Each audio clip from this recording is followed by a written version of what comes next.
How's it going, everybody? JT here on behalf of the EV Mavericks Discord channel. Boy, we are blasting out all over X. We're on YouTube. We're on Twitch. And I hope that you guys are having a hell of a good Friday. We're back again with Brian Smocovich from Pistachio. Say hello, my friend. What's going on, guys? Thank you so much for having me, JT. It's always a pleasure to talk with you. Always a pleasure. We blasting everything out as we get it going right now. So yeah, smash those bells. We'd love to get some traction out there. This is a pretty exciting product at Brian. And what do you have a team of two? Is that you don't have a whole lot of people working on Pistachio, but you guys you've developed this behemoth of a phone application that's, I liken it to being like the Nutcracker Swiss Army knife of DeFi. Like it's a little bit of everything. It's on ramping, off ramping. I mean, I don't know. You were on the podcast in January. You were getting really close to launch. We hung out at ETH Denver, and now the time has finally come. And hats off to you guys. Congratulations. Yeah, thank you so much, JT. I appreciate it. And yeah, we're a team of two right now. Kind of hoping to grow. We have some stuff in the works right now. We have one potential senior engineer who wants to come on with us that we've been talking to, and just kind of got to lock him down.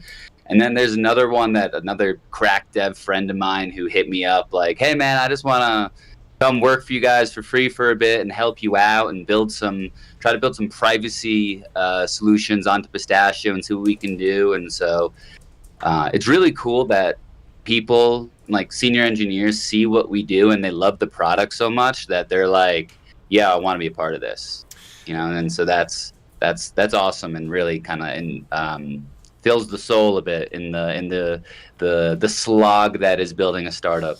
Yeah, and I remember at ETH Denver when I was cooking barbecue out there, Paul Brody stopped by from EY, and you were able to have him get a go at it, and he gave you some good, very helpful feedback at that time, and several other people as well. So fast forward from ETH Denver to now that you're released just on iOS for now, but Android is coming, correct?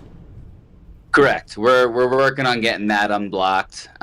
Any Android developers out there, or not Android, but just React Native, basically, we're built in a way that we can deploy to both, and there's just some dependency issues in the Android that we're not fully understanding why it's broken, and so it's just working at it, chipping away at it until we figure out what the error is. So we should hopefully have that within the next few weeks. Oh, wow. That's fantastic. So how's the response been so far? What can people do? Let's go over the feature list of what is Pistachio. Why do I need it on my phone today? Yeah. So the idea is that we protect your nut, right? We've created this mixture of a hot and cold wallet, essentially. It is I think it would be the safest version of a hot wallet that you can have, right? And just in the way that we make it so that we can handle your private key and protect it, and with multi-factor authentication to make sure that only you can get into your money and that it can't be stolen or recovered by anyone else that's not you, right? Wow. And so first it acts as like a digital vault. Things that you can do on the app right now is you can on-ramp in, there's 129 different countries that you can on-ramp to. We're working on improving that. We're going to integrate direct fiat transfers eventually. So that's like ACH, IBAN, SPAY accounts where you can just send cash to the account and it'll deposit and settle on-chain. That's not yet live, but that's like the vision that we're working towards. And then other things you can do right now is you can bridge in one transaction, right, in one click to any chain. You want to bridge to Base, you can do it and swap to Base all in one click, right? You want to deposit to our vaults. We currently have one of our vaults on Base is a USDC vault that optimizes among Aave, Compound, Morpho, Fluid to find you the best yield at all times. And you can deposit any token from any chain all in one transaction to that vault as well. So it makes it easy, right? If you want to input funds in Arbitrum or Optimism or wherever you hold funds, and then just be able to just deposit it to the vault very easily, earn some good yield, earn optimized yield. And then another thing that we have is you can send money to anyone in the world without gas, right? So we abstract away the gas from the vaults, we abstract away the gas from the sends.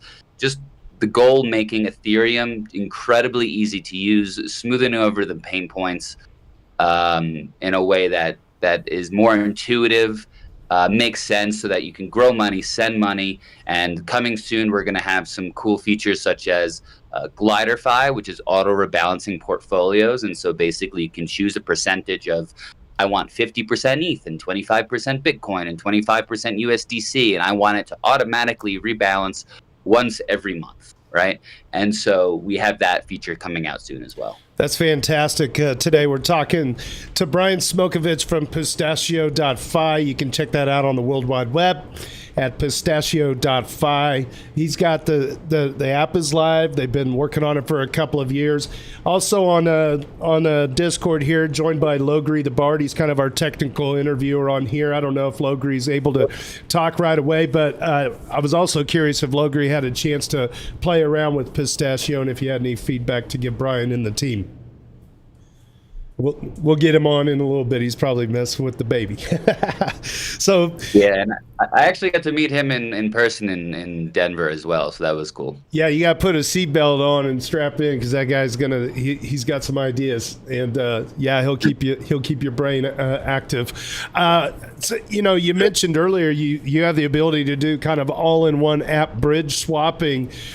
Would you say that this app has done as much as possible in the ecosystem right now to abstract away all the friction and just get people going where they want to go in as few clicks as possible? Is that one of the focal points?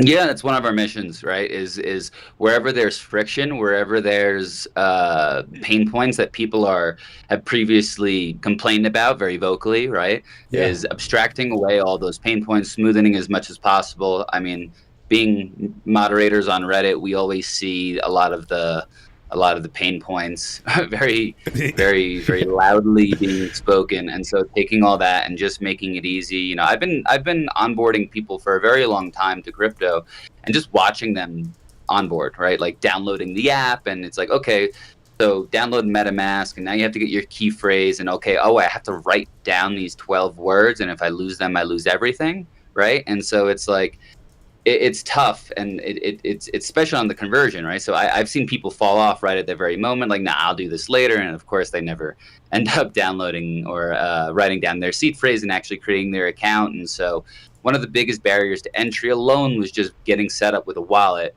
And so now you can get set up with the Pistachio wallet in less than a minute. I mean, you said you even onboarded yourself pretty quickly. Again, it's, we have your username or your email or your one-time your SMS for your one-time password. You sign up with your username, we create your key for you, and boom, you're in, right? Everything's saved to the phone, everything's easily recoverable, and so just again, making it as easy as possible for people to get started. What is the recovery process? I've lost my phone. Oh no, what shall I do? Yeah. So the way that it works is that we store 2 key shares, not the private key, right? There are some applications that actually store your private key in your cloud. We store a key share, and so that's just a portion of it. We store a portion of it to your cloud, and the other portion is stored to our servers. Both halves are encrypted. And even if you were to unencrypt them and be able to put them, have them both halves, they would not be able to be put together, because the only way that we can actually put them together is that if you as a user initiate the recovery process. So you as a user, you lose your phone. Okay, what do I do now, right? Is my money gone? No, what you do is you have your new phone, right? You lose your iPhone, you get a new iPhone. You sign in, you're already signed into your cloud because you re-sign into all your accounts, right? You download your Pistachio app. Okay, I signed up to Pistachio with my email. Okay, cool. So I put in my jtnickel@gmail.com, whatever your email is. You don't have to actually say your email, obviously, if we're not going to dox you. Already done. And so... yeah. Nice job. Yeah. My bad. It's easily guessable. Mine's Brian Smocovich, so it's super, super straightforward as well. I expect a lot of help desk to be reaching out to me in the next few days. Yeah, right. And so you get your one-time password back. You get the email, right? Okay. I get my 11111 or 112345 6, whatever the one-time password is. I'm in. Oh, okay. I'm already connected with my iCloud. Let me initiate the recovery. Now that you've initiated the recovery, it'll ask you for your biometric, your Face ID, or your PIN, essentially. It's now been initiated on your end as a user. It goes to your personal cloud to search for the one key share. Now that you've proven that you've done a liveliness check with your one-time password, you've done another check that you have your half of the key, and you've initiated the recovery. We release the other half of the key, and they get put together.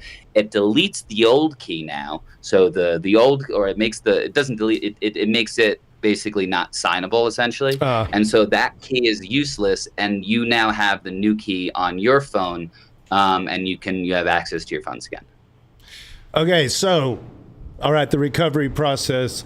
If you signed up with an email, you're going to go through the steps of doing that. Your 2FA on your email, of course, because everybody should be doing that, a non-phone SMS style. And then the bio recovery. Gotcha. So if you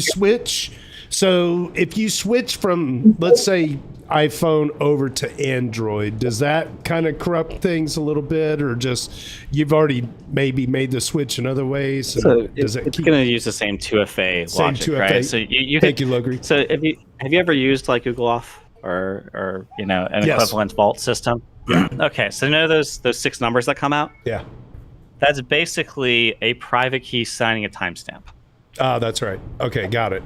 That makes sense. So there is a private key that's in the 2FA in your phone, not on the cloud, unless you specifically enabled recovery, in which case you just created a backdoor that you don't want. But there is a private key in your 2FA app on your phone that is not anywhere else. You can use that private key to do a bunch of things, including encrypt and decrypt things, right? Sure. So when you have the 2FA on your phone, that is a extra source of security that they're using to make it so that their copy of the key that they have isn't useful without it, right? Got it. I'm speaking in high level terms because I think that'll be more accessible. But the extra point of security is you have a secret they don't have that stops them from being able to use the key share that they have, right? And when you take that extra secret, you can then basically say the old key is invalid, we're going to make a new one, right? That's valid on this device. And so you want to hop from Android to iOS, okay, the old device is invalid, the new device is valid, right? It doesn't matter what device it is. It could be on your computer for that matter. It could be on whatever phone. It could. The point is that you want to invalidate the previous device and then create a new device, right? And so it's a very generic construct. Yeah, that's helpful to know. And Brian, this is Brian Smocovich from Pistachio, joining also on the call is Logri the Bard, tokenomicsexplained.com. I will say from my experience when I installed Pistachio, it really did take less than a minute. It's such a frictionless way to spin up a wallet quickly. I mean, it's a great app for, I would trust it for more than just a basic, $100 spend. It's not just Eddie the Denver. sign-up It's got process. everything. Yeah. It's not just the sign-up process. The gas abstraction. Let's say you go through the MetaMask thing. You go and you write down your words, and you somehow get someone to bother with that. And then you say, if you lose these words, you lose everything. And they somehow are okay with that, which, God, we're all crazy, right? Then what's the next thing they do? How do I get some ETH? Well, I'm not going to donate you some. I'm stingy AF. So what do? You say, oh, well, you need to go make a Coinbase account. Okay. And then Coinbase is like, take a picture of your ID. Yeah. Wait, some time. Okay, you're in a forbidden state, or you're not part of the US. Okay, so I can't Connect get it through the there. bank. Let's say you get through that process. So now a 10-minute onboard experience for setting up MetaMask has become a multiple hour, maybe a full day exercise onboard. What's your next thing? Okay, I need to bridge some USD there. Great. Okay, well, wait 3 to 5 days for an ACH transfer. Okay, you initiated the transfer. Coinbase is going to be generous. They give you a credit line saying you can buy the ETH today. Great. So I buy the ETH, but I can't withdraw it until the funds settle. So now a 1 day delay might be a 3 to 5 day business day delay in onboarding. Great. now I get the ETH. I can withdraw it. What's the withdrawal process? Enter in a fucking hash, 0x thing that you don't understand. Hit submit, and they say, congratulations, we sent it. And now your stomach drops, and you're like, where is it? Right? It's even worse on the receiving side, but you go to withdraw. It's not as though Coinbase has a connect your wallet experience where your MetaMask talks to the Coinbase application so you can't send the funds to the wrong address. No, you absolutely can send the funds to the wrong address, and you have no idea what you're doing. Right? I love that you mentioned this flow, Logris, because we have a very specific thing within the app that lets you connect your Pistachio wallet to centralized exchanges. So you can connect directly, and it's a secure connection, directly to your Coinbase wallet and pull the funds as opposed to having to go through this rigmarole. You can never pull the wrong address. You can always push to any address. So pull is always safer. So you look at what Pistachio is doing. They've solved this in multiple layers, right? The first layer is you can just set up the wallet without having to write down a key phrase, and you can do so in an incredibly secure and backupable way, right? So step one, huge UX gain on the first 10 minutes. Step two, they have the ability to deposit and withdraw directly without going through the broker exchange thing, right? So I can get USDC on my wallet without having to first sign up for Coinbase and get the USDC there and then withdraw it from Coinbase to my wallet. It's direct to wallet. That's in a way they integrate. That's mind blowing. So that's wonderful, right? As an on-ramp experience. The third thing is now I want to pay someone with my USDC. Usually I need ETH gas. So I have to go through this whole other asset that I don't understand because I'm not after ETH. I'm after the financial service, right? And ETH is just this fucking Chuck E. Cheese token, to me. If I'm a new person saying okay, fine, so now I've got this other balance of something I don't really understand, and what's the point of that? I just want to be able to send it to my mom in Mexico, right? So it's once they have the fiat on there, you're immediately able to use it as well, right? So it's actually a 3x or a 3-stage UX improvement, all rolled into one application, right? It's all non-custodial, right? It's not. You're not giving your funds to Coinbase and having them custody them for you. No, this is your own on-chain account, right? No one had to take a picture of your driver's license for this. At least I didn't have to, right? Right. Because guess what? My credit card already has done the KYC for me. Right, when I did an application for a credit card, they know who I am. So why do I also have to set up a Coinbase account to get on, as sort of the on-ramp to crypto? And then why doesn't Coinbase have the same type of interface we have throughout all of DeFi?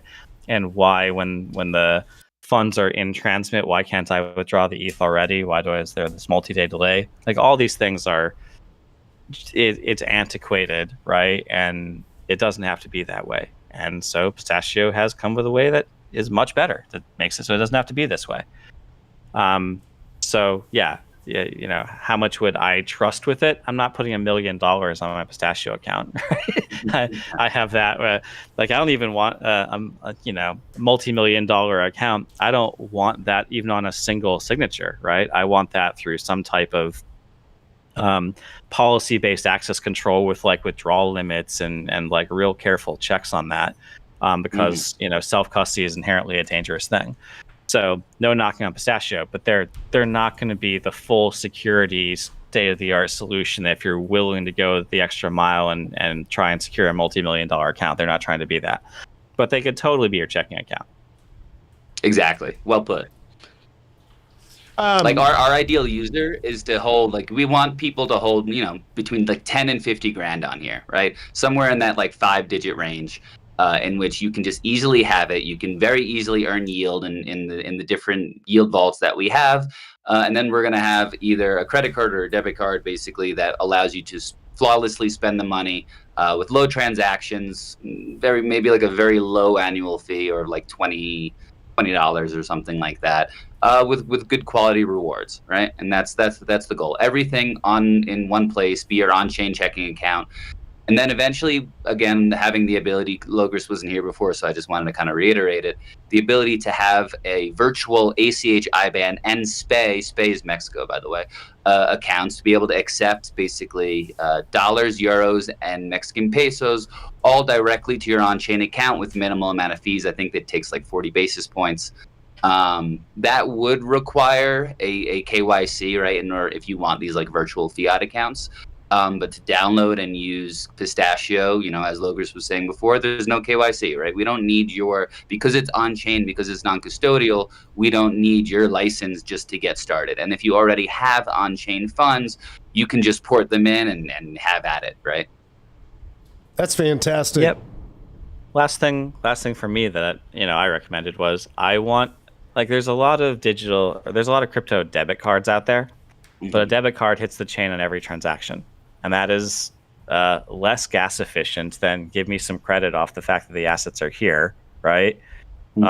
Put it in a month-long escrow account, so I can deposit like $1,000 or whatever over to my credit line account. It can't be pulled back without this month or something, right? Cool. So now you can give me a credit line for $1,000. I should be able to rack up to $1,000 on my Visa, right? Without hitting the chain in every transaction, and then just pay it back from my credit line account. So basically the month-long lock gives you the guarantee that I can't run away with the funds and rip off the credit card. But I want something where I can get my points, get my cash back, go to use it for point of sale, and then pay it directly from my checking account, basically, rather than take my USDC and then go through Coinbase, go back to Chase and whatever, or Bank of America or whatever, and then pay off the credit card from there. I want to integrate it so I can directly pay it from Pistachio. Hey, I've got the app up. I actually have a little bit more on there than I thought. Why don't we just do a simple swap here from ETH, and then it'll do the bridging automatically if I select base USDC. Is that correct? Yeah. Are you going? Where are you going from? ETH mainnet to base USDC? I think so. That's what it says to me. Yeah. Shot. That transaction will take a little bit because obviously mainnet. Sure. But it's mainnet. But yeah, just be patient with it and go for it. I'd love to. Okay, I got base selected. I'm going to select USDC, and I can put in. Really, you're going to sell ETH, JT? But it's down. You're supposed to be buying ETH. I'll buy it back. I promise. Selling ETH live on the. Hold on. Yeah, technology is confounding him again. Yeah, right. You can use the slide. Try the slider. It's going to be the easiest way. HTTP error on the bottom is stopping it from reading your finger. Let's do that. I don't know what's going on the bottom, but the big error button on the bottom is stopping it from reading your finger. Love a live test. All right, let's do it. Yeah, let's do it live, right? This is great though, because the best part about the best and worst part about seeing people use the app is they never use it necessarily in the way that you expect them to. You're like, okay, they're gonna do this. Yeah, so I was just trying to select 50 USDC, but when I went to do that, it said nah. So do the slider. Yes, I highly recommend the slider. Although it shouldn't be. Okay. $50, man, big spender. I know, big spender. Whatever. Yeah.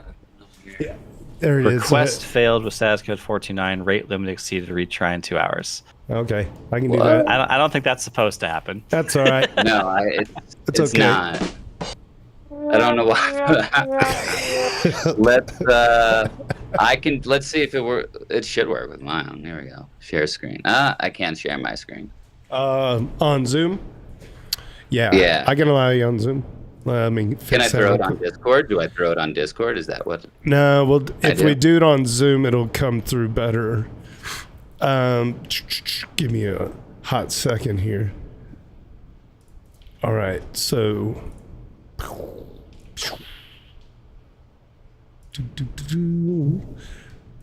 I'll put you as a host. How about that? There we go. Now you should be able to do anything you want.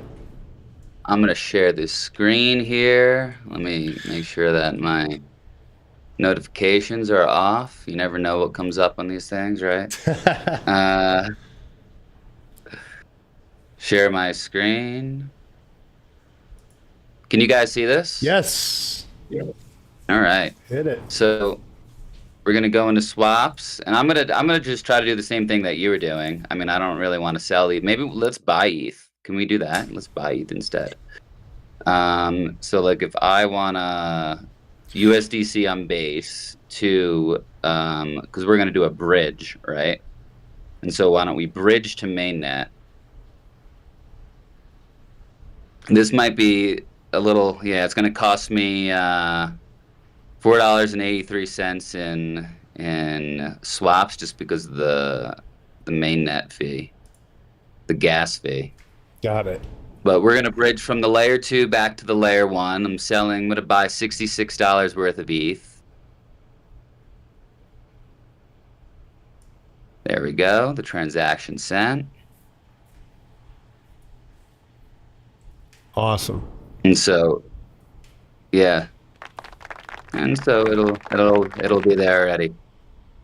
And what we do is we like to roll up the ETH because in a lot of wallets, it's like, oh, you have 7 different forms of ETH. It's like, nah, man, I just want to see everything in one place, right? I want to see my base ETH, my mainnet ETH, my scroll ETH, my Arbitrum ETH. And I can see it all just like wrapped up into one balance. Yeah, it's just a big one pager of what you actually own, so you don't have to flip through tabs. That's something that's gotten better over time. And so what's cool here, this is the deposit, right, that we were saying. So let's say I want to deposit the native asset, right? This is USDC on base. And so if I want to deposit USDC on base, I'd like $5. We don't do token approvals. We've abstracted away that, and we don't do gas. And so, boom, deposit successful. It's just going to deposit $5 worth into my account where I'm currently earning 6.3%. And basically, we tell you all the risks, the overall risks, everything here. If I want to withdraw it, same thing, right? I can withdraw it instantly, deposit, withdraw. And then, so that's cool, right? Makes it kind of very simple, very easy. If you want to deposit from another chain, so let's say I don't want to sell my Aave because I like my Aave. Let's say, what do I got here? I have some Ethereum on Arbitrum. And so I'm going to deposit. I have 003, so why don't I do like 001 and just deposit 2 cents. And I'm going to deposit that. Sending swap transaction. So we have a swap fee here because we have to kind of cover the fee and the gas deposit for doing this. And so it's depositing default. The deposit's in progress because it does take a moment to like basically do the swap and then everything in one transaction, but it happens in the background, right? And so, boom, deposit successful. I just waited long enough and boom, it went. Oh, fantastic! Nice. Very good, very good. Yeah, and there's bugs, right? There's as we saw with yours. Yeah, but that's so fine. This is something that we've built. We've been building for a while, but it's 2 of us, and we have. It's just the one dev who's really built all this. And so as we get this feedback and bugs and everything else, we fix it as we go and we improve it and we make it hardened. And eventually this will be easier for retail, right? The idea of just getting people in and everything just works. Like the bug that JT goes through, that won't exist. I will say this, every time I've opened up Pistachio, there's an update available. So you guys are heads down, like you're cracking through the things, and that's all. That's great. Is there anything else you want to go over before we move on to the Doots? What else? I mean, yeah. So the overall vision where we want to go, right, is this idea of one unified on and off chain account. And so what I mean by that is I've mentioned already the fiat deposit, right? Right. And what that means on the back end, though, is this idea that instead of having all of these chains, because I think that's still the biggest cognitive lift for users is we still have to worry about Base and Arbitrum and Plume and whatever other chain that we have, right? There's all these different chains. And so that itself is still a fractured and rough user experience, especially to someone new who doesn't want to learn of, well, what's Ethereum mainnet? What's layer 2? What is this? What is a bridge, right? Like, why do I even have to bridge at all? And so where we're going is this idea of chain abstraction, right? This idea of you don't even actually have to know which of the layer 2 networks your ETH is sitting on. And so instead of seeing your Ethereum on, I have this much on Base, this much on Arbitrum, this much on Scroll, what we're going to do is create a way that your liquidity of Ethereum or USDC or whatever token that you have is instantly available across all of the EVMs. And instead of having this sort of like fractured user experience where, let's say right now I want to send you $5 on USDC and Base, or I want to send you $15, right? And I have $5 on Base and $10 on Arbitrum, and so okay, if I want to send the 15, I have to send you 2 separate transactions. Right. No, this idea of no, I just want my USDC to show me that I have $15, and then I want to send it to you all in one transaction and without gas. And so that's the future vision of what we're going to have, right? Is this idea of a unified Ethereum, a unified EVM that you don't even have to worry about the L2s. That's fantastic. Yeah, abstracting that away and just getting where you want your money to go and who you want it to go to without them having to eat a fee or whatever on their end, kind of, this is this climate that we live in with, Visa, MasterCard and everything. They're all taking 3%. Well, the customer doesn't see that. The retailer sees it. It'd be nice if we could get to a system like what you're talking about here, where things just kind of work and the amount of money that's expected is what actually ends up in the pot on the other side.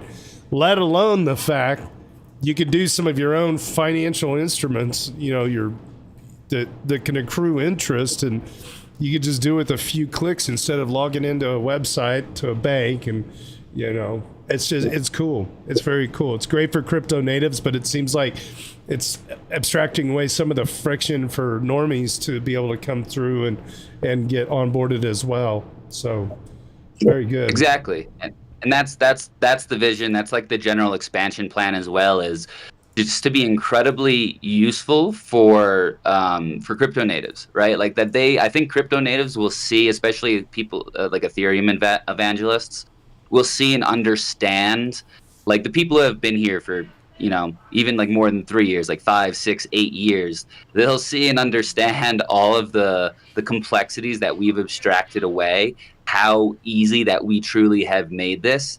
And, even despite a few bugs about like the vision of, okay, once this works and is flawless, like this is going to be awesome, right? Yeah. Like this is what we've wanted. And then using that as a way to get people to tell their friends, right? Like people have been scared to onboard their friends and family to crypto for the longest time for several reasons, right? One is like, okay, well, if they lose their seed phrase, they lose all their money, right? So one, like, is my family member going to lose all their money? Two, are they gonna get hacked, right? Yeah, like exactly. Are they gonna lose to some scam? 3, are they going to lose money to volatility, right? Am I having them buy the top, and then are they losing money out of this? And so by bringing stable coins to the forefront of the app, we're also mitigating that in a way, right? It's like, no, you can just, if you can toy with if you want ETH, if you want Aave, if you want any of these tokens, at any point you can buy them. Or if you want to just sit in stables, sit comfy and earn 6.5%, whereas your Apple Wallet earning account earns 3.8%, right? Like you can earn much better yield in DeFi because there are much better earning opportunities in DeFi. It's just that right now DeFi is 10,000 different web pages in which you need to connect your Rabby wallet to and figure out what's what. And so we curate the opportunities, we find the audited ones, we bring it to you in a safe and easy way to understand of, no, just deposit it here and just let it sit and grow, right? Instead of having to go through all of the complexities of the hunting and finding yield when people don't really want to go through all of that. People want to be lazy. They just want to, I want to deposit my money and choose where I deposit my money, and I want it to make money. Like, right? Like that's it. And so that's sort of the goal. I also have this sort of theory of like, it's like whether like competition, right? It's like, oh, well, you're competing against this app and this app and this app. It's like, well, yeah, because there's a good, to be honest, there's a good amount of competition in the sort of application that I'm building, right? The difference is, it's like, okay, so what makes someone download Pistachio over Infinix, right? And it's like, just they have to hear Pistachio first, right? It's not like new users, when they get into crypto, they're not like, okay, well, let me do my research on which of these 5 different wallet apps is going to be the best. No, it's, you tell someone, download this, right? Like that's how it works. It's, download this app because I'm telling you that this is I've already done the research, and I'm telling you I like this app. I trust this builder. I know what they're doing. Download this one instead. And so they download it, and that's really how it grows, right? It's like word of mouth, referrals. And so that's what we're going to be focusing on, right? Is that if you want to get your normie friends into crypto, you can now feel comfortable doing so because they'll be protected, they'll be safe, they'll be able to recover their funds, they'll be able to onboard very easily. And now the next part for us is, and where we're going, one is just to obviously fix like some of the edge cases of bugs. But 2, making it really stupid simple to be able to get fiat into crypto and onto the app, right? It's easy for us because we're crypto natives. Like, it's like, oh, I already have all these funds on chains. Like, you had funds deposited into your wallet before we even started this, right? Yeah. Like, it was a no-brainer for you. Yeah. But for the people who don't yet have crypto, we do have ways to on-ramp, right? And it's like ways that you can buy. But it's not to it's good enough where it works, but it's not to me where it needs to be, right? Like, I always want to push for something better. And so, for example, whether we're integrating the ACH deposits or I want to integrate with the Coinbase on-ramping as well, because the Coinbase on-ramping allows users, at least in the United States, to create a guest account and deposit up to $500 per week. Right, with like minimum KYC and just like by connecting your Apple Pay. And so with that, it's like, I mean, especially how many newbies are depositing, more than $2,000 a month into crypto. It's a good enough amount for that kind of frictionless experience. And so we're looking at that solution and other solutions, right? There's other people who are kind of doing this type of thing, but just trying to find the easiest way to like fiat in. Back to fiat if you need to, but realistically, you kind of just can like save a few tens of thousands of dollars just in Pistachio, just chilling. That's excellent, man. And then I was going to ask you too, does it allow for airdrop on iPhone? Is that a thing that people could use the airdrop feature to send funds?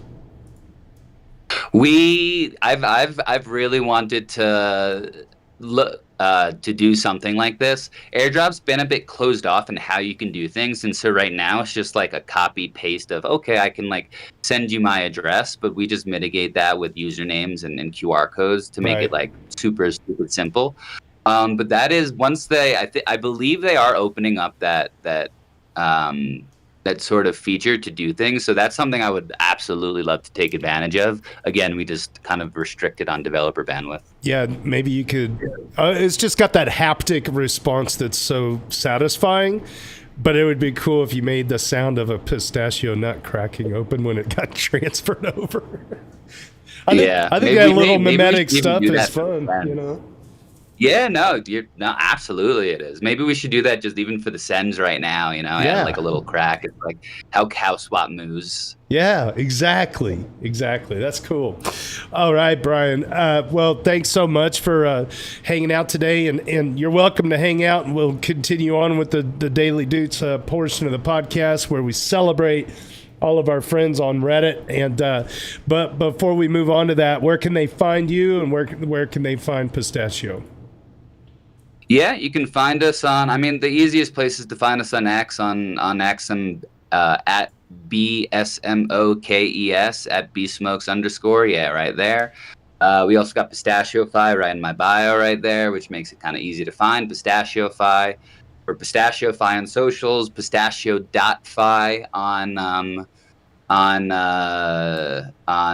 the web. And then one of the best parts is in the App Store. If you search Pistachio or PistachioFi, you'll find us immediately. There is no other app called Pistachio. We are the only one. Well, on that note, if you do download it, make sure to give them a review and throw them some 5 stars and give them a follow on X. As many people know, it's noisy out there, but I've been kind of watching Brian from a distance work on this beast for the last couple of years. He's also a fellow moderator on our Ethereum. If you get a chance, stop by the subreddit where we're both moderators. It's our Ethereum, the main technical sub. And obviously, a lot of people moved on to X, but there's such a good daily conversation on our Ethereum. And that's what we're about to go into right now, celebrating the best of the week from our Ethereum and the daily general discussion. All right, well, let's do it. Yep. So I think Hani Abu, I don't think he's had a chance to update the site. So I'm going to do the leaderboard from last week. But I know these numbers have changed somewhat. I know Superfizz got up on the list again this week. So at number 10, JS Tiers at 116, Aiden Cairo at 118. This does look updated because I graded JS Tiers Haiku of the Week this week, and I know it's a 116. Aiden Cairo at 118, tied with Ethical Trade at 118, Crypto Wow Currency at 122, Hani Abu at 132, Tricky Troll climbing up to 156, Benito 2030 at 173, Logri the Bard at 210, Harog is absolutely smashing up this chart at 223, and we have Superfizz at the top of the leaderboard at 226. Let's see. I know we got a list of things going on here. Let's go to the podcast because I think he's got the upcoming guests that we're going to have. We got a slew of them. All right. Afo and Matt from Green Pill Dev Guild coming on June 27th. No show on the Freedom Day, 4th of July. I'll be busy losing eyebrows and spending way too much money on fireworks. I got a friend that's a Class B shooter, so we get the good shit. Sid Powell from Maple Finance on July 11th. July 18th, Mike Rainbow from Rainbow Wallet. Marco Mirabella from Insuro on July 25th. Paul Berg from Sablier. I'm excited to talk to Paul about Sablier. Loring Harkness from the Shutter Network. I think Ben brought him on board. And Leo Lanza, the bull case for ETH. That dog on X has been stirring up a lot of love out there. So Leo Lanza, August 22nd. I'm working on a guest for August 15th, and she is a crypto tax advisor. So if you have crypto tax questions, she's affiliated with the firm that we had the gentleman Ali from Madhavji that's on the Crypto Sharks show on Amazon Prime. She's part of that consortium of folks, so I'm excited to get her. She's not necessarily talking about Ethereum. She's talking about paying your taxes and learning a bit about that. So, all right, let's see if we got the weekly roundups updated. I don't think we do. Well, let's see. Is this so? Because I want to look because this may be the wrong date up here. It says 114. Yeah, it's 19 days ago. Okay, so Hani hasn't updated this. That's okay. That's okay because it all comes from the A word anyway. User the A word is the person that curates this beloved weekly list. We couldn't do this show without them. Let me see. I need to close all the tabs to the right. Let's go straight in with the Trinity, followed by the haiku. And then the shit post. All right, so looks like Frank the Tank is kicking off the Trinity for this day. Alexis kept putting in the price at $25.08. 12 meatballs replies, it's trying really hard. Don't knock its self-confidence. Oh my gosh. And Self-Made Millionaire chiming in. Self-Made Millionaire is new, pretty new to Reddit, but they've been a pretty consistent contributor on the daily, giving us the ratio at 0.024 on that ratio. JS Tiers Haiku of the Week. Popping up bubble, liquidity won't double, stay out of trouble. How does he do it? JS Tears, how does he do it? You know, he's the ETH Paris organizer. Do you know that, Brian? JS Tears? I did not. Yeah, he's the ETH Paris organizer. He's been doing a daily haiku for ever. All the way back on ETH Finance. I'm like, I don't know how he does it. So I give him a point a week. Before JS Tears, there was a different haiku book as well. So the haiku tradition goes back way too long, right? Yeah, hold that thought. Keep talking. I got it somewhere. Yeah. Okay. So I got it. The haiku tradition goes back a long time. And then once upon a time, there used to be a guy named Kitty that would that did a bunch of art related to this stuff too. So they made cool. a really pretty haiku book. I don't know if they ever made any actual money on it, but it's pretty. Well, I bought it. I got a digital copy. It. So I got exactly. the physical copy. I spend a bunch of money on frivolous things to support my community projects. Hell yeah. So it was Crocodile Mansion, I think, and Kidda together worked on that. I think. Yeah, it was Croc. You're right. Yeah. He just got Before married. it was What a JS guy. Tears, it was Croc. You want to talk about community? I'm going to go off the rails just a little bit. I got a story about Crocodile Mansion. Been around since the ETH Trader days, before the ETH Finance split. When I was still teaching, he sent me postcards, 4 postcards, as he walked across Spain. He walked across Spain, and every so often I would get a card in the mail from Spain. I just thought that was kind of like a neat deal, because he's just a sweetheart of a dude. I think he just got married as well. So And you just RSVP'd back some Kansas City rub or something. that's right. I wish I could have been his destination DJ in the Netherlands. That would have been a disappointment for the people over there, because I probably play music. There'd be a smattering of country in there. They wouldn't know what to do. Anyway, let's get back to it. All hail the eternal crab, Iter ad Astra, giving us the beautiful artwork with the price in the middle. I love that shit. It's so good. And of course, our ship post of the week, because we always like to save the best for first.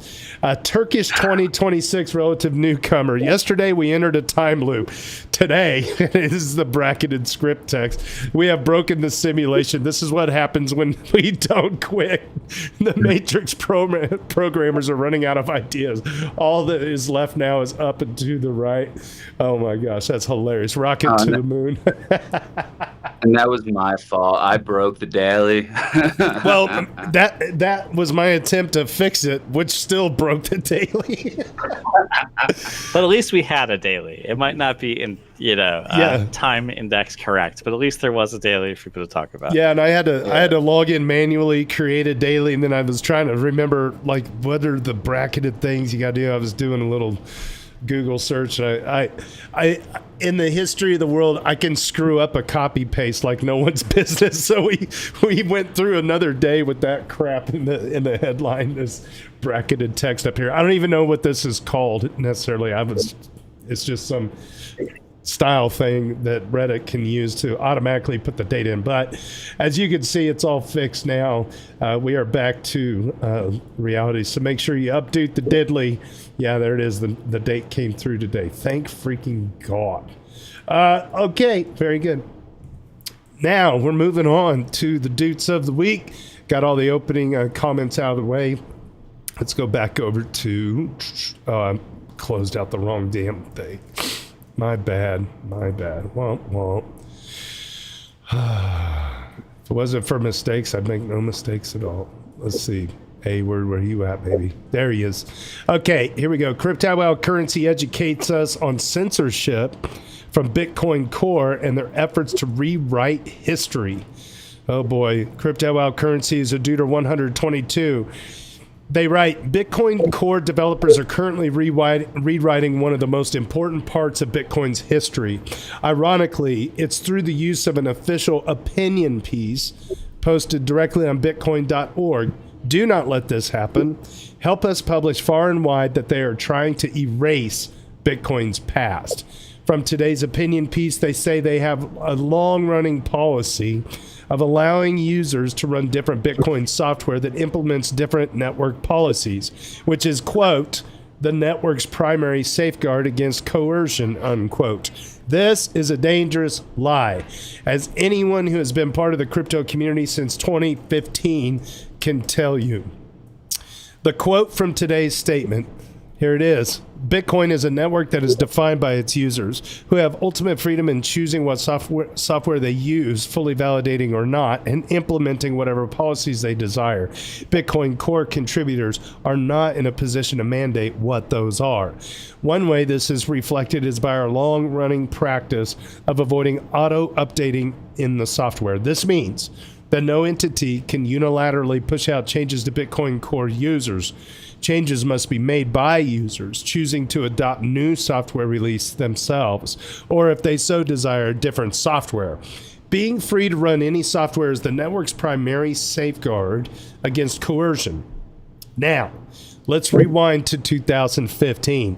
In 2015, the core developers removed Coinbase from Bitcoin.org, and all discussion of Coinbase was banned on our Bitcoin, including me.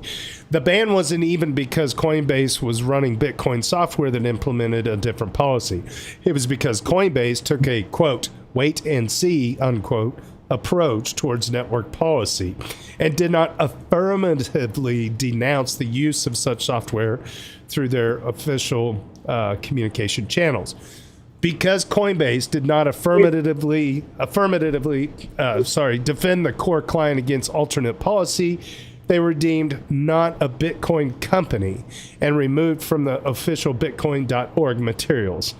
Here's a quote. Thamos made good on his earlier threats in the archive to remove Coinbase from Bitcoin.org, along with any other company that dared to voice an opinion in favor of bigger blocks. There's a screenshot of a private message exchange we had with our Bitcoin moderator. There's a series of numbers in which the moderator explains that discussion of Coinbase is now completely forbidden in our Bitcoin for being off topic, simply because they run a different backend that is not Bitcoin Core. Okay, Crypto Currency continues in closing. The article tells the whole story, but the basic gist is that the core developers were firmly, adamantly against clients that implement different policies. So much so that they used official resources to cancel any person or company that attempted to use them or promote their usage. So the idea that they have a, quote, long-standing policy, unquote, of acceptance to alternate clients is dangerous. The issue of rewriting history is relevant to all blockchains, including Ethereum. It's critical to preserve this part of history so that it doesn't happen again. If they can successfully erase it, we are all effed. All right, Crypto Currency coming in with the heater to lead off this week's Doots. All right, Hanny Abu, Duder 132, a call to action for Van Eck Twitter. Let's see, Van Eck Twitter poll, and user Tricky Troll 156 answers the call. If you have a Twitter account, help do your part. It shouldn't even be this close of a poll. Normally polls are dumb, but the optics coming from an ETF provider matters. Let's open up this tweet. All right, ETF Van Eck posts on here. The poll is closed. They were wanting to know Ethereum versus Solana. It looks like Ethereum was the clear winner. Thank God it landed on the meme number of 69. Yeah, that's pretty good. I like that. Boom, boom, boom. I'd have liked 99 better, but... You do what? Sorry. What did you say, Lokri? I'd have liked 99 better. I would have liked 99 much better, but... Just blow them out. I agree. You know, a 71 is a good number, too. That's a 69 with two people watching. Okay, here we go. Moving on back to the Doots. Let's get our heads out of the gutter, kids. Come on. Get control of yourself. All right. Looks like ETH Prague journalism piece. Looks like 12 meatballs. 12 meatballs. Your ears are burning down in the chat on Discord.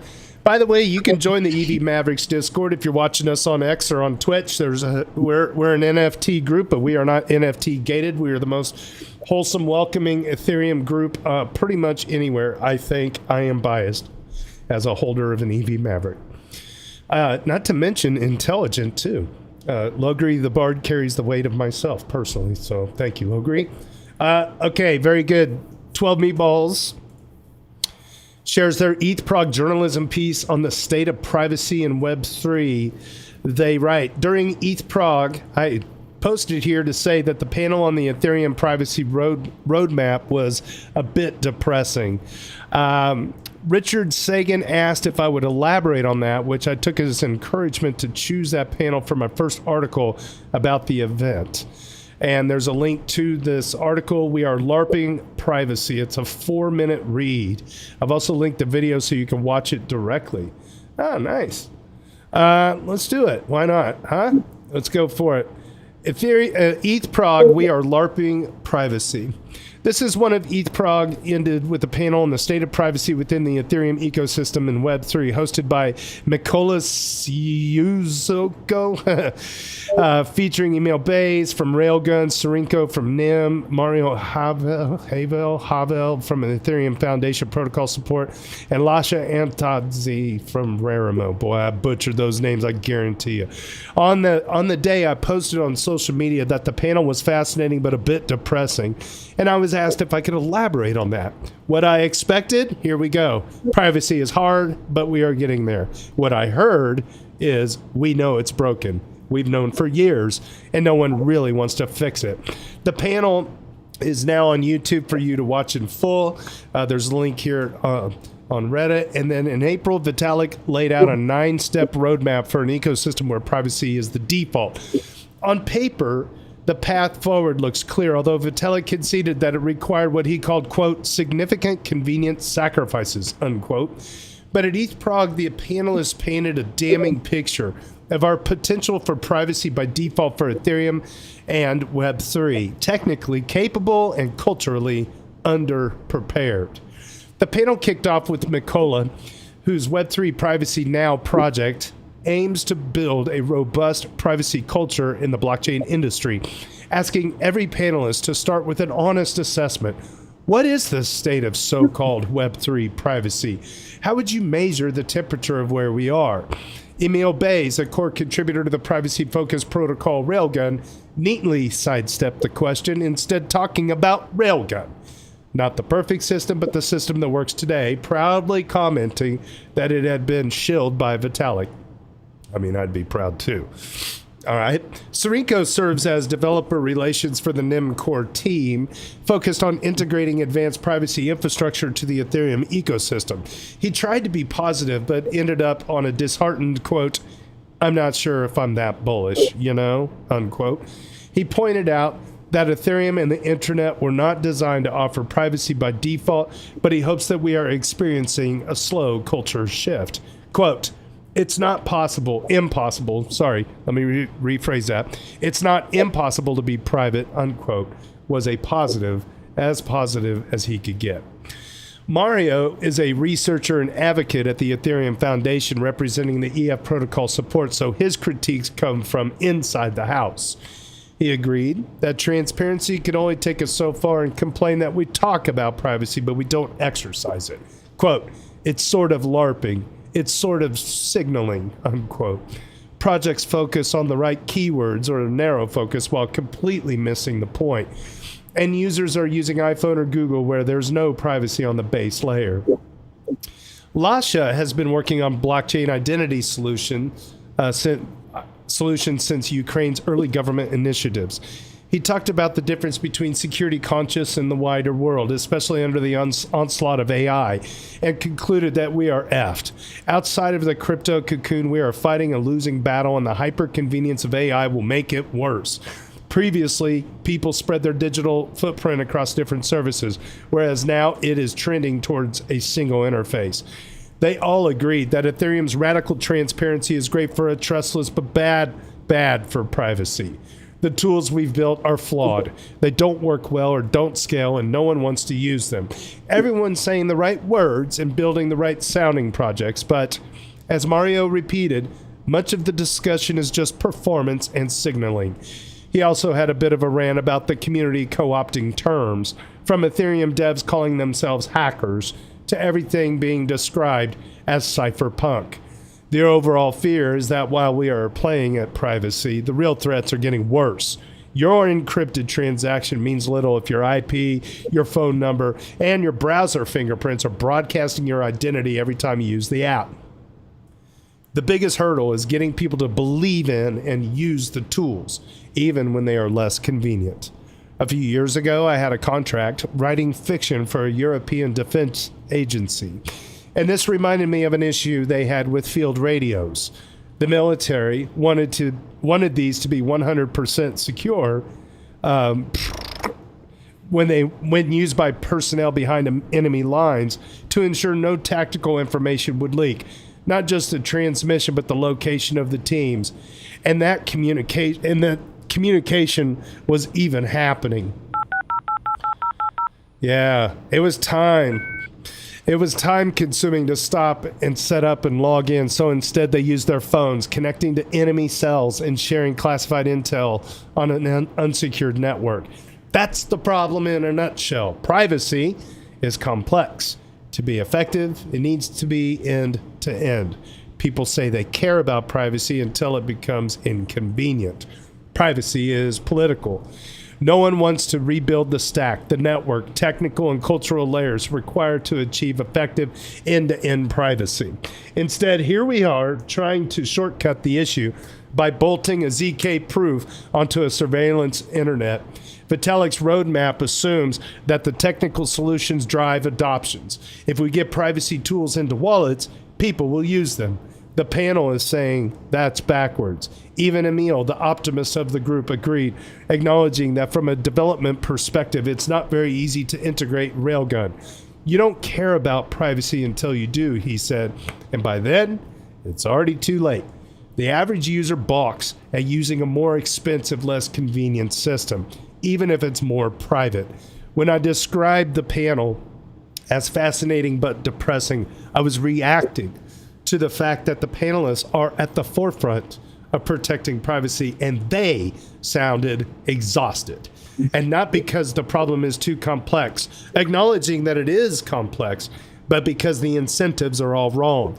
Mainstream culture needs time to catch up, but we need to integrate more protections now before surveillance infrastructure becomes irreversible. What I understood from all this, building a private by default Ethereum will take more than clever tools. It will take clarity, urgency, and conviction. Because privacy isn't about encryption, it's about resistance. And most users aren't looking for resistance, they're just looking for an easier login. Very, very well done. Well, Pistachio is providing easier logins, so there's that. Got that part.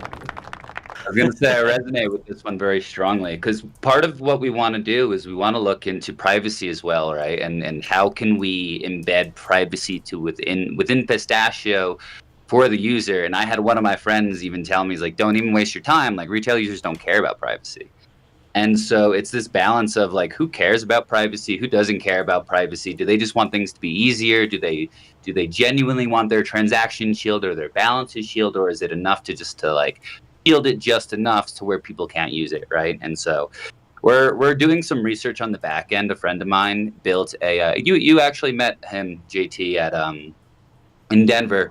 You know, he's built he spent the last 3 years building a chain abstraction platform. And he came to me like, hey, man, you know, I want to work in consumer. I want to do something. I want to build something specifically in privacy. Can I help you guys like integrate something? I'm like, yeah, sure. Why not? Let's look into it. And so he's currently doing his research on Railgun, which, you know, that one of the solutions that was mentioned. And from the consensus that we've seen, at least on Twitter, like just sentiment and his initial research, which he's going to give me a more detailed report next week, is that Railgun still is very difficult to implement, right? It's very difficult to use. It's not very intuitive. I haven't used it myself, so, you know, take everything with a grain of salt. I haven't. This is all hearsay. But from my basis point fees, like they take money out of the total. Okay, right. So there's something involved with, you know, there's a price to pay if you want to be private. I've seen there's a solution called Fluid Key, which is interesting. And they do basically, it's sort of like ENS off-chain resolution, like where they do like they rotate the resolution address. And so it creates like a pseudo anonymous sense of making it much. It's sort of like having a mixer built into the ENS resolution. And so this is also something we're potentially looking into that wouldn't cost like basis points on the transaction, but just know that's it's at least it's top of mind for us of implementing. It's just a matter of like it's like well put by the other person in a way too. Is like do they care, or do they just care about it being easy? There was a question earlier, I missed it since we're talking about Pistachio, but 12 Meatballs was asking, is the app currently region limited? I'm just looking at the App Store from an EU country. Yeah, it is. It is currently region limited. There's two requirements, two things here. One is that we don't operate in OFAC sanctioned countries.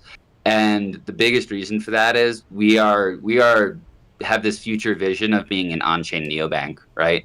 And also we're an American company, right? It's a Delaware-based company. I'm also American, even if I wanted. It's like, why don't I just get a passport somewhere else and, have the company somewhere else? It's like, man, I'm American. I'm always going to be beholden to our law in some degree, unless I just don't want to go back and visit my family, which I, partially biased to, but I like seeing my family. I love them very much. Yeah, so don't mess that up. Yeah. And so we have to be the goal is to be an on-chain neobank with privacy, with limited KYC where necessary, and this idea of like full compliance within the United States regulations, right? And we're doing that, and which is in a really cool manner. Like we integrated with Circle for transaction compliance, and basically everything's okay as long as you're not trying to send transactions to like sanctioned entities, in which case we don't even block your transaction. We'll just be like, hey, you're about to send a transaction to someone you really should not send a transaction to. Just wanted to let you know that if you do that, your address will be tainted, right? Yeah. And so by remaining compliant without freezing or blocking accounts. And then, so that's one place we're not, the OFAC sanctioned countries. The second is the UK, and we launched 129 different countries at launch, right? 129, and one of them is not the UK, because when applying for the App Store, Apple was like, "Yo, you have to be compliant with this law. You need." Legal documentation to state that you're compliant with this one law, and the law is that crypto companies are not allowed to advertise to UK citizens. And if you advertise to UK citizens, even accidentally, you are liable for up to 3 years in jail. And so I was nuts. Like, you know what? Fuck that. I'm like, I'm sorry, UK. I am not going through the legal hoops right now to get this documentation done. We'll figure it out down the line if there's demand from the UK. Also, because we're super focused on the US, Mexico, and Europe will be like our kind of core constituency. And so, Sorry, anyone in the UK. If you're in one of the other countries, it's probably an OFAC sanctioned country if it's being geo-limited, and to which I apologize. There's nothing I can really do about that one. I mean, accidentally advertise. Okay, what does that even mean? They can interpret that to be whatever they want it to mean, it sounds like. So like you talking to me on a podcast, YouTube exists in the UK. It's an advertisement, even though there's no advertising going on. They could just arbitrarily like pull it or ban or absolutely. There was a Phantom Wallet tweet recently that they put at the bottom of it. This tweet is not intended for UK audiences. Oh, that's right? What you're gonna have to do. Huh. And people were like making fun of it or talking about it and just like shit posting about it without realizing. I'm like, No, this is like a real thing it's hilarious that's just what they did. It's just like this is a post. If you're from the UK, don't look, you know? That's nuts. I was just in Ireland, just got home last week, and I noticed, like, when I would browse websites over there, you know how you get a little pop-up that says allow cookies or whatever? Over there, it was like freaking 4 check boxes, you know, just to look at some simple thing like a when's the next train arriving app, you know, kind of. It was just, God, it was like so much nanny state stuff over there. I mean, it's everywhere. It's just as bad here in certain ways, but it was noticeable in the UK. All right. Well, I hope that gets fixed over time. I should probably mention this podcast is not geared for people in the UK. There. Yeah. Not intended for UK audiences. Not intended for UK audiences. Yeah, that's going to annoy maybe one person in our audience right now. I don't know. Yeah. Okay, user Harog, let's get back to it. User Harog summarizes the status of Polygon after they announced they're scrapping their Ethereum L2 plans.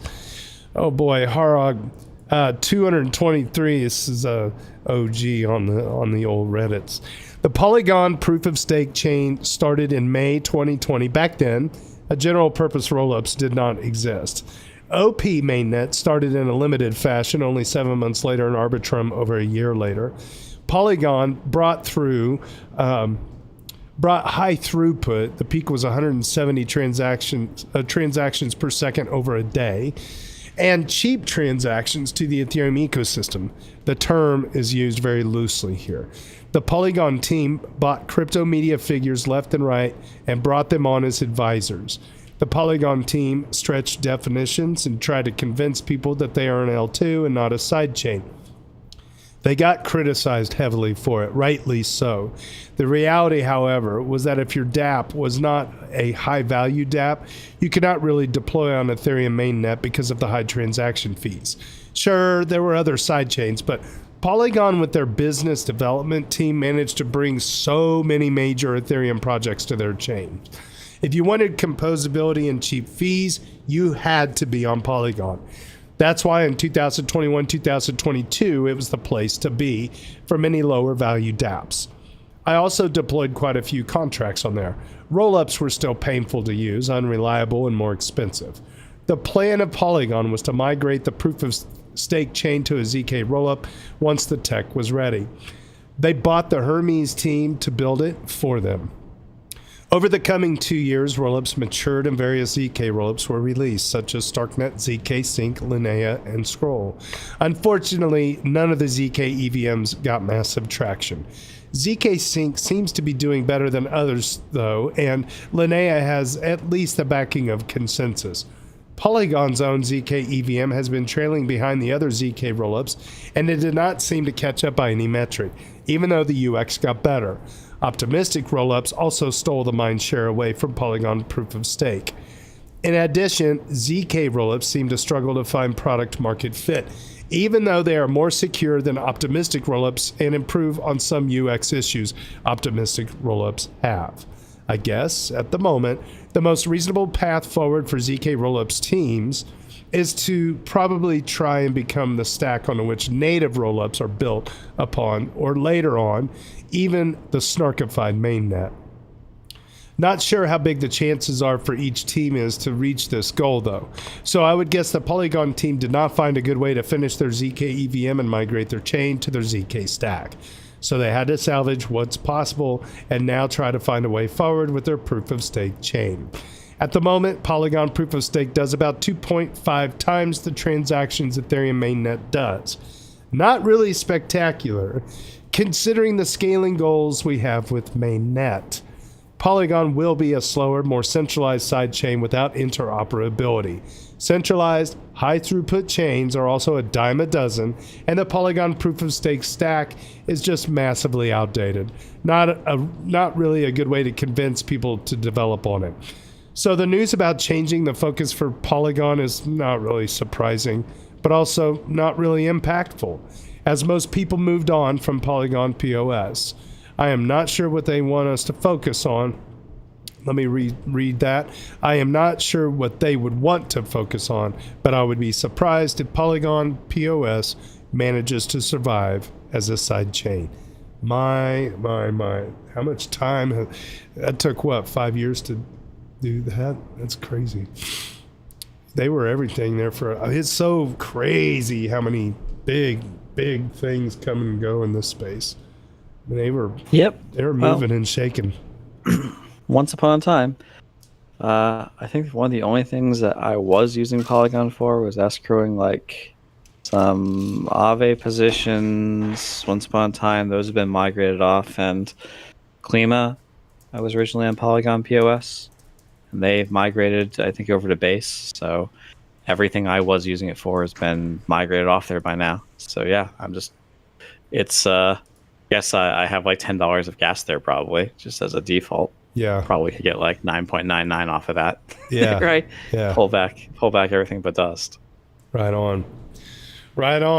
Well, if you're watching us on X, you can stop by the EV Mavericks Discord channel if you want to join in on the conversation. We are here with Brian Smocovich from Pistachio. We've also got our technical interviewer, Logri the Bard from tokenomicsexplained.com. Looks like we've had quite a few people streaming through and checking out our YouTube channel, EV Mavericks, all one word. Make sure you subscribe, hit that bell, all those things. All right, moving on down the list. Minimal gravitas encourages us to be the change we want to see. I love it. I love these types of posts. Be the change you want to see. The more sensible people that contribute over there, the more interesting content readers there will see. I think he's talking about our cryptocurrency. Yeah, there's a lot of Bitcoin maxis, Solana shills, and generally dishonest actors, but if you can be bothered to engage and call out their BS, it can be a fun way to force yourself to learn more about Ethereum's design choices. I sporadically decide to push back over there against blatant falsehoods, and every time the arguments follow the same pattern. Here's the bullets.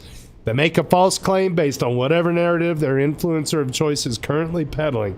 For example, Ethereum costs too much to use, so everything will eventually be built on Bitcoin. Or Ethereum is dead. Most projects have moved on to faster chains. All right, here we go. You point out why that is false. It provides links to back it up. For example, Block Explorer showing current costs of transactions on both chains, or links to recent announcements by big companies showing they're building on Ethereum. A next bullet. They claim you're cherry picking and that the narrative that they have heard is correct in general. No references ever supplied. Haha. You provide more data. For example, the charts of historical transaction costs or Hani Abu's Ethereum adoption list. Hell yeah. Then they try to change the topic to something unrelated. Quote, well then why are the EF dumping on you all the time? Unquote. Well, you ask if they're conceding that their first claim was false before moving on to the next topic. That's a great debate tactic. Just go back to the first thing. They then in every case take one of two options. Either make some comment on how none of it matters as the price of ETH isn't doing well, or they just block you. While that may seem like a boring waste of time to go through every time, it's actually useful. For other people, reading it makes it very clear which side is full of crap. It also helps inoculate at least some members of the community against some of the egregious false narratives that get pushed on investors. And secondly, the people who block you, they can't see your posts or comments, meaning they are unable to jump in to derail discussion next time you post anything positive about Ethereum or the news over there. Very good. Logri the Bard says, yeah, when you do this minimal gravitas, link the result to Tricky Trolls so we can include it on the anti-FUD bot training materials. Yeah, we're building a bot, an AI FUD bot on Ethereum. It's going to be cool. Super cool. Minimal gravitas, great sentiments. Duder number 51, longtime fan of the show. All right, insurance guy question makes a case for Circle adopting the MicroStrategy technique for ETH, while Rhythm of ETH makes a good counterpoint. By the way, insurance guy question has been around for a little bit, but they have been climbing up pretty quick on the old Duders list. Thanks for being a good contributor. Insurance Guy question says Circle should take the SBET route, $SBET route, and create an ETH reserve that rivals MicroStrategy's BTC reserve. The company has the revenue and is large enough that it could easily borrow over $50 to $100 billion. The implications of something on this scale, given ETH's current market cap, would be astronomical and could multiply its price several times over. This would also align to their brand since their main product is so deeply integrated into the ETH ecosystem. It's just a random thought I had, but I'm curious if they've ever actually considered it internally. User Rhythm of ETH replies, I doubt they can do this. They have almost no funds to buy ETH. Remember that to stay compliant with EU and the US soon, legal frameworks, they must have over collateralization with USD and euros denominated assets, European denominated assets. They gain revenue on treasuries, and the play is to have an F ton of money, a metric ton of money, of those assets yielding. If for whatever reason they started having crypto on their books, it'd need to be beyond the said collateral and fully segregated. Otherwise, they'd be as much of a dump play as USD Tether is, right? So really the only cash they have is the millions they've raised through IPO. And I'm pretty sure they want the cash to burn it as OPEX and expand, not to create a crypto treasury. It'd also be a drop in the bucket anyways. It's not happening in my opinion. Circle is the opposite play to MicroStrategy. It is the sane, non-leveraged play. We need that way more than speculative ETH treasuries by stock exchange companies. Yeah, interesting. Yeah. I'm here for the party. I just don't know where the end game of MicroStrategy is going to end up. It just seems like, I don't know. It's like spinning plates at a circus. It just feels like it could really unwind in a bad way eventually. But who knows? Who knows? Oh boy. Logri the Bard concludes his AI Endgame series. Well, you know what time it is. It's Logri the Bard time, so I'm going to have to take a drink of water. Took time off, illusion systems, crypto economics. That would be a tremendous loss to the world, but the Ethereum machine would just keep chugging. Just keep chugging. Just keep chugging. Just keep chugging. Oh boy. Just keep chugging. Just keep chugging. All right, the AI Endgame. Here we go. The AI Endgame. This is the last of the series, the concluding from the post series available. Tokenomicsexplained.com. I hope I can keep my voice together through this. Ever since I got home from Ireland, I feel like I've been getting whatever travel flu is going around. All right, regardless of the path we take as a species, it's worth noting this isn't AI's fault. In a late-stage capitalism endgame, AI will not subjugate humanity by its choice. Humanity will do this to itself. Furthermore, you can't expect this technology to slow down. The stakes are too high. The momentum is already too great. Instead, we need to prepare for this future. We need to scale up investments in technologies that preserve a place for humanity in the world. This includes human coordination technologies I write about frequently. But we also need to prepare defensive applications of AI that can protect you from the biases and extractive interests of those currently investing hundreds of billions a year into this grand endeavor. If the problem with using AI for information retrieval is bias injection, then having a defensive AI detect and strip those biases is the answer. This is similar to ad block in your browser today. Oh, interesting. If the problem with using AI for automation is that you aren't being compensated for your subject matter expertise, then building a personal or community AI you can monetize is the answer. We need to accelerate AI in a defensive way. To accomplish this, we need to focus on making model creation accessible to the masses. This gets a little technical, but here's an incomplete list of technologies we should focus on developing. Models need ownership frameworks, and these owners need to be able to monetize use. This is important to fund the creation of the model, but a revenue stream from model ownership is also the answer to having all of your skills monetized and being made obsolete. This is possible in multiple ways using either privacy technologies like MPC, which stands for multi-party computation, or special ways of encrypting the data so decryption is required at the time of use. The next point. Personal data needs to be more readily convertible to a training-ready format.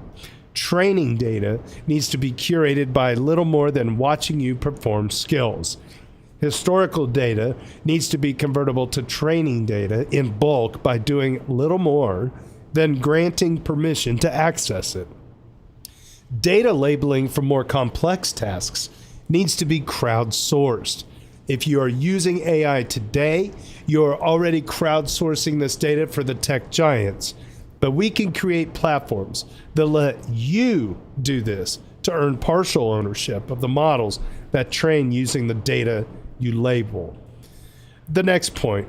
Community models will require governance frameworks which are more sophisticated than the tools we have today to manage patching open source code.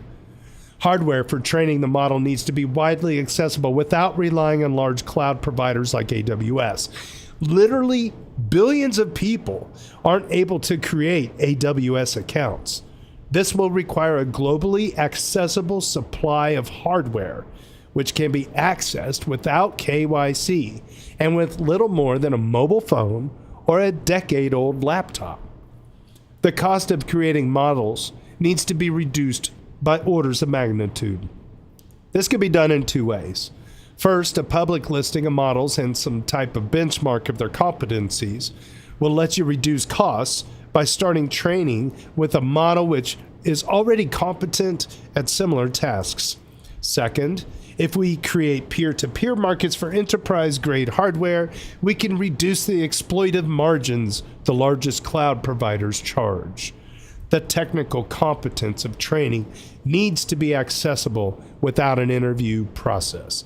The cleanest way to do this is to create job board-style marketplaces where those with this expertise can bid against each other to guarantee a fair rate, while making this skill set available to whomever needs it. Individuals need to be able to protect their data sets while accessing this hardware. This can be achieved with TEEs, that's TEE, which means trusted execution environment, if done very carefully. AI interference needs to be viable on consumer hardware that can sit beside the owner. This is possible either by training on much smaller models to start or by training large models and then discarding weights that weren't relevant to the specialization training set.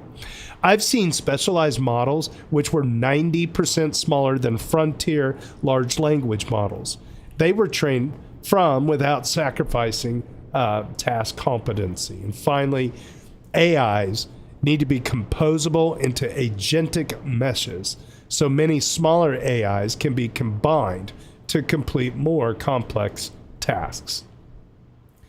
Together, these advances can enable billions of people to create small-scale personal and community AIs. Can this be done? Can you really build an AI without hiring a team of data scientists and running your own AI company? Can an AI make you can an AI you make really compete without the same scale of capital as the leading players today? It's actually more viable and probable than you think. With respect to capital investment, AIs with narrower focus and higher quality data can be made effective at tasks with exponentially less data and capital investment than the AGI efforts of the tech giants. With respect to technical skill, solutions to all of this are already in development in an ecosystem called decentralized AI. A full post is available at Logery the Bard's website, tokenomicsexplained.com. Thank you, Logri. Yeah, that was 3 months of that was sitting in draft from like the middle of March until now. So that was a good chunk of work. It came to like 50,000 characters. Yeah, good stuff. Good chunk. Hey, My guys. wife says I need to write a book, but I don't know. Yeah, you should. It would be. I mean, it would probably end up being very niche and a bit dense, and maybe over my intelligence grade. But I think you would. You should, but I wouldn't you be would write a honest. great book. No, when I had my first conversation with you in person, I'm just like, man, this guy's probably one of the few just geniuses I've just spoken to. We're just like, you're a very brilliant dude. On that note, I'm gonna leave you with the compliment because I gotta go. I have a call in 1 minute, and so thank you so much for having me. Yeah, definitely. Well, congratulations, Brian Smocovich from PistachioFi on getting the launch out the door, and enjoy the rest of your day, man. Have a great weekend. Thank you, guys. You good? All right, cheers. Excellent day, as they say in Russia. Yeah, that post is it doesn't mention decentralization really. It doesn't mention coordination. It doesn't mention anything that would suspect you that I'm about to shill crypto until the last two words. Right? Yeah. It's a wolf in sheep's clothing for anyone that just hates crypto and generally is wary of AI, right? And that is like, I go all over Reddit. I see on technology or futurology, or I see it even AI subreddits and anti-work subreddits, on collapse subreddits, like on Twitter, on Farcaster, on various Medium articles. There is a prevailing and growing unease for the pace of AI adoption right now. Oh, it's nuts. And so can we give this article to those people, which is, I think, a majority of people, and say, okay, well, I'm going to take your fears, I'm going to put words to them, I'm going to, make them more concrete and intelligent, and make it so that you can really identify what you're afraid of and why. I'm going to give it to you in a package with authority from someone who knows what they're talking about. And then I'm going to say, and there's a glimmer of hope down at the bottom. And that glimmer of hope happens to do with this crypto thing that you've never considered would help you, right? But is actually indispensable for the defensive applications of AI. They're going to save you from your fears. And if you can give that to people, then we have a whole, where we could potentially expand from 50 million people to billions of people, right? Who would benefit from the defensive applications of artificial intelligence. So it's a wolf in sheep's clothing, and I hope that we can get it into a lot of people's hands who are not in the Web3 space, because that's where it needs to be. I very deliberately kept out a lot of the Web3 type of discussion and parlance and familiar terms throughout the discussion to make it more approachable to people without a technical background, who are laymen, people who we would consider outside the Web3 space. So get it to their hands. Yeah, Logri, what you're asking to do, it's the right thing to do, is we need to open up mom and pop AI shops in a world of Walmart AI. So in other words, if people don't vote with their dollar in their town, eventually everybody's going to be shopping at Sam's Club, right? So AWS and all these cloud providers have basically, I feel like, brainwashed entire industries of smaller, data centers. And they just don't even realize that, hey, you can actually host a server at home.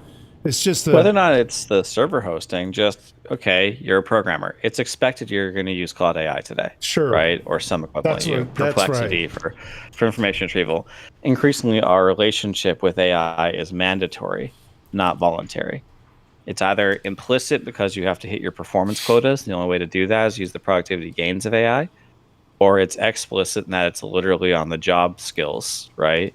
It'll be on the job listing, required previous experience with AI, right? So whether it's implicit or explicit, most people's introduction to AI is going to be through their work. And as you are using that AI, you are training it how to do your job.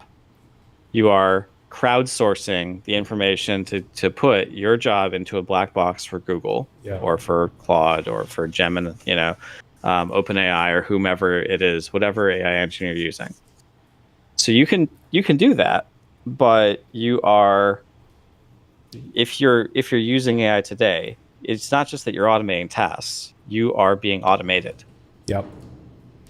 The whole and company. If you want a brighter future for yourself, you should probably invest your subject matter expertise into training a model that you can use for your job that is loyal to you. And you should probably go around to the people that share that skill set with you. And whether you're just going to go on like a developer forum, like Experienced Devs or something, and say, I use Claude AI. We see people do that today. They don't get paid for that. What if I had a model that was as good as Claude AI for Python development or something, right? And I could go and push that across there. And now I make money when it's used, right? Now, what if I take a bunch of other good Python developers, like the people who actually write Python, and they're used, in addition to their job, they help to curate the data set. So it becomes even better at Python development. Right. If every time that there's a new version of Python that comes out or new like core libraries that come out, we add good examples to the training set so the AI immediately knows how to use those, right?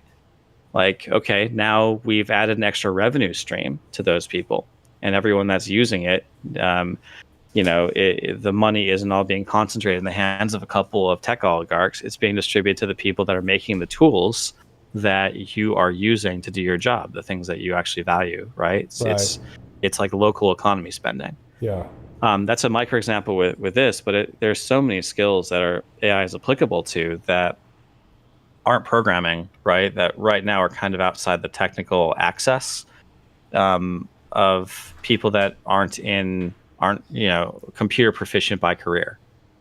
So you get some teacher in a classroom. Well, are they necessarily computer whiz? No.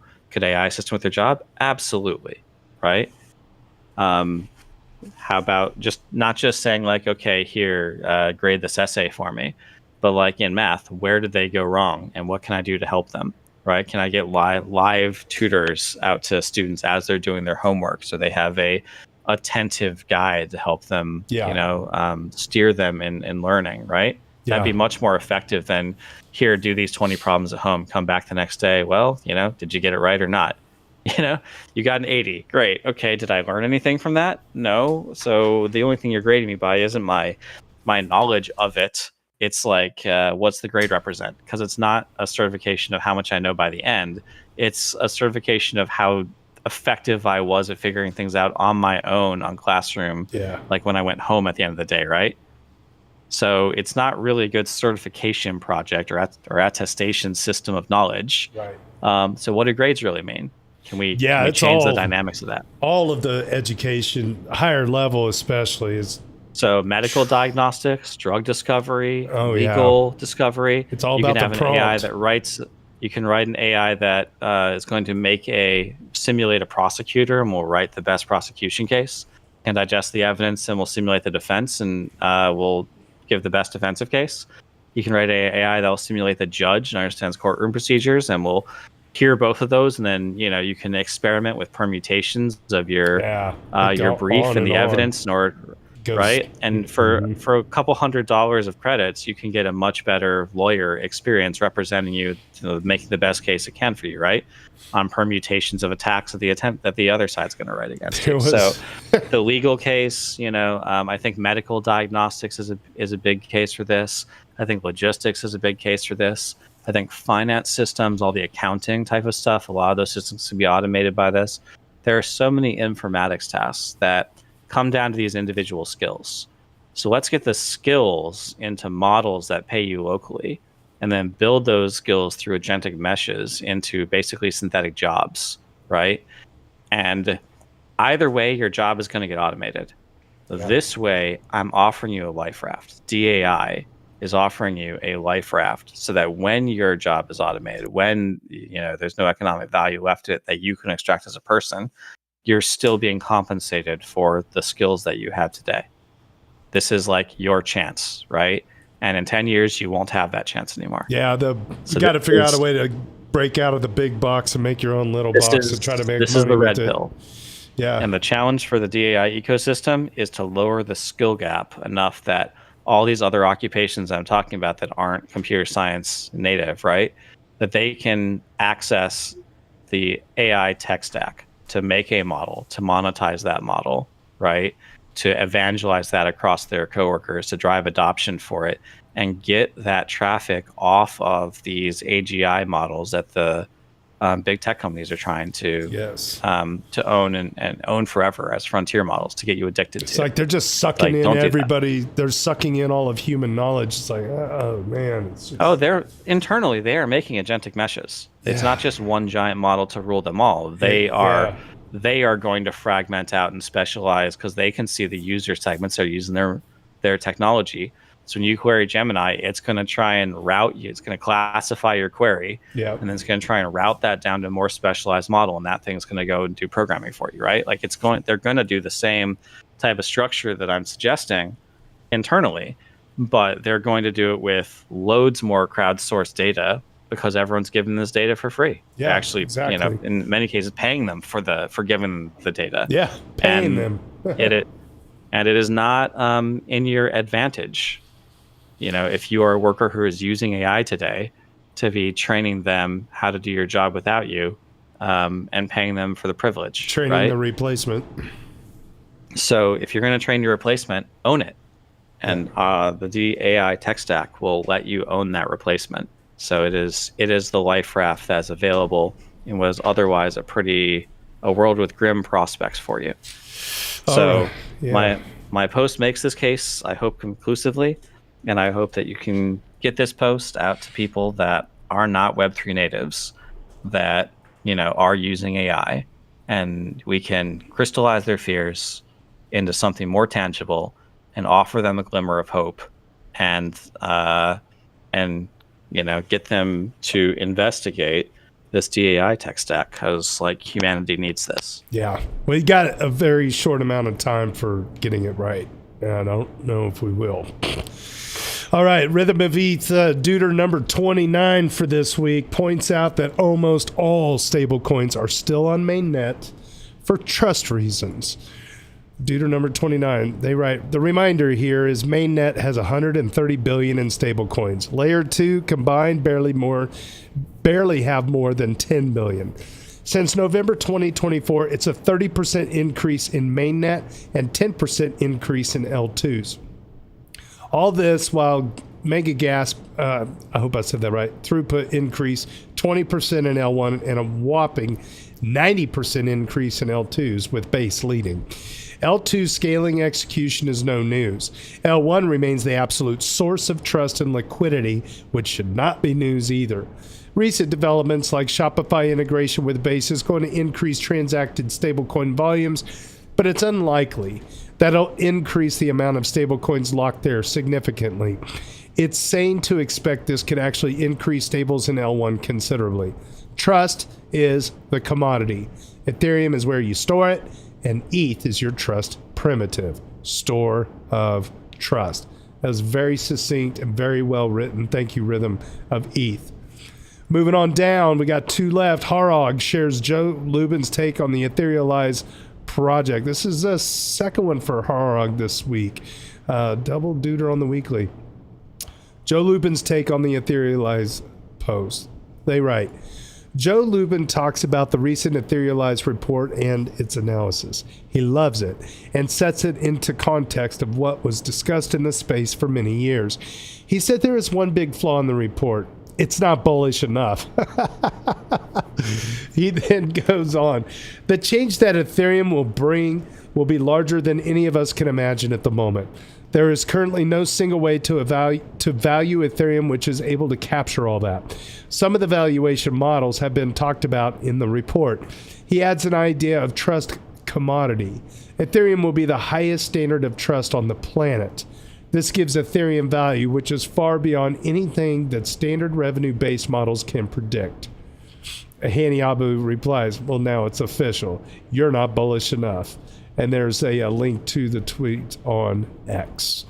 Okay, very good. Very, very, very good. And finally for this week, CMonkey82 shares a cool tool for consolidating validators to 0x02 credentials securely. CMonkey82 bridges across the 50 mark on this week's Daily Doots leaderboard.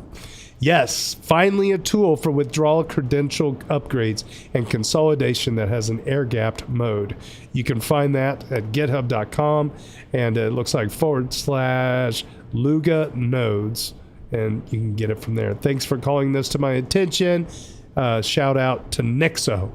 All right, that's it. We made it. We've got so many guests coming up. I'm excited. We're really filling up the guest list, moving on into the future here, and it looks like I think we got people all the way into middle, almost late August. Let's take a look at that real quick, just one more time. Yeah, click on the podcast link. I'm hitting the wrong link. You keep going to weekly roundups. There we go. There we go. Podcast link, then scroll. There we go. June 27th is that's a next week, friends. Offo and Matt from Green Pill Dev Guild. No show on the 4th. Sid Powell on the 11th from Maple Finance. July 18th, Mike Rainbow from Rainbow Wallet. July 25th, Mark Mirabella from Insuro. August 1st, Paul Berg from Sablier. August 8th, Loring Harkness from Shutter Network. And August 22nd, Leo Lanza of the Bull Case for ETH. So thanks again to Logri the Bard from tokenomicsexplained.com for being a technical interviewer today. Shout out once again to Brian Smocovich from PistachioFi. We're just so glad that everybody was able to hang out with us today on YouTube, LinkedIn, Twitch, and 2 channels on X. We love doing this for you guys every single week. It's amazing. 115 episodes in, been going strong for 2 years. We ain't going anywhere.